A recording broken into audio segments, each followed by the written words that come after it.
نون والقلم وما يسطرون ما أنت بنعمة ربك بمجنون وإن لك لأجرا غير ممنون وإنك لعلى خلق عظيم فستبصر ويبصرون بأيكم المفتون إن ربك هو أعلم بمن ضل عن سبيله وهو أعلم بالمهتدين فلا تطع المكذبين ودوا لو تدهن فيدهنون ولا تطع كل حلاف مهين هماز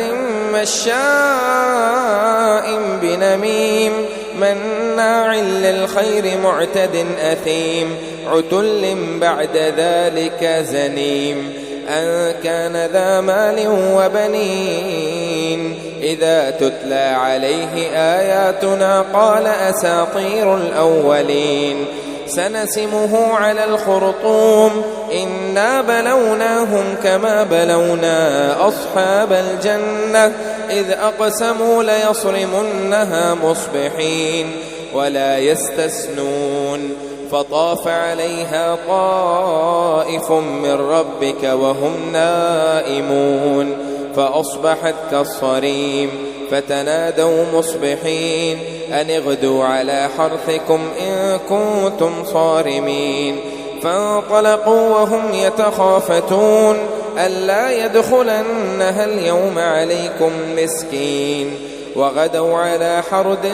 قادرين فلما رأوها قالوا إنا لضالون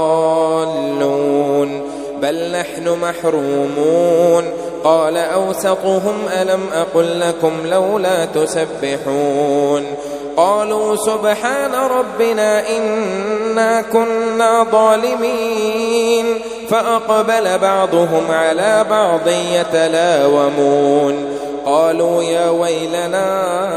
إنا كنا طاغين عسى ربنا أن يبدلنا خيرا منها إنا إلى ربنا راغبون كذلك العذاب ولعذاب الآخرة أكبر لو كانوا يعلمون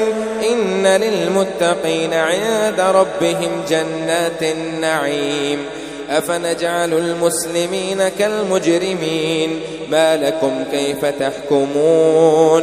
أم لكم كتاب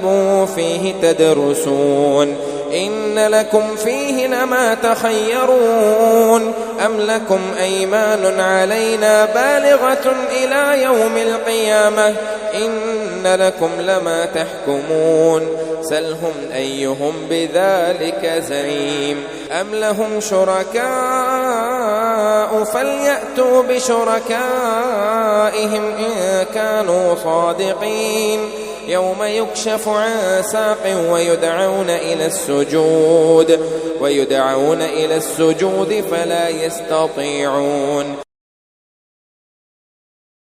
يدعون إلى السجود وهم سالمون فذرني ومن يكذب بهذا الحديث سنستدرجهم من حيث لا يعلمون وأملي لهم إن كيدي متين أم تسألهم أجرا فهم من مغرم مثقلون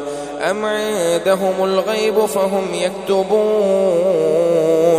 فاصبر لحكم ربك ولا تكن كصاحب الحوت إذ نادى وهو مكظوم لولا أن تداركه نعمة من ربه لنبذ بالعراء وهو مضموم فاجتباه ربه فجعله من الصالحين